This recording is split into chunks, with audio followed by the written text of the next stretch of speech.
মই এতিয়া ৰেকৰ্ডিংটো অন কৰিলোঁ আৰু এতিয়াৰ পৰা মই ভিডিঅ'জ দিম। মই বহুত চেষ্টা কৰিলোঁ, বহুত উৎপাত কৰিলোঁ, মোৰ এতিয়া নাহে। মোৰ কথাটো অহা নাই, মই যি ক'ব বিচাৰিছিলোঁ সেইটো অহা নাই, মই ক'ব পৰা নাই।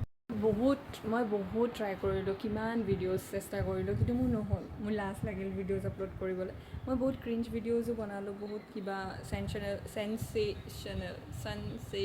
চেনচেশ্যনেল ভিডিঅ'জো বনাইছিলোঁ। মই কেমেৰাৰ আগত কথা ক'ব নাজানা হ'লোঁ। আজিকালি মই পাগল হৈছোঁ, মই একো কথা ক'বও নাজানো। সেইটো বস্তু বহুত বেয়া হৈ গৈছে মোৰ। সেইটো কাৰণে মই এতিয়া পৰা কথা ক'ম, কেমেৰা লৈ কথা ক'ম। তহঁতে হাঁহিলেও হাঁহা, কান্দিলেও কান্দা, মোক লৈ যিমান মানে কি কয় কণ্ট্ৰভাৰ্চি যিমান তোমালোকে, মই কেমেৰাৰ আগত কথা ক'ব নোৱাৰোঁ। যিকোনো ভিডিঅ' যি থাকিম তোমালোকে নাহাঁহিবা, হাঁহিলেও হাঁহা।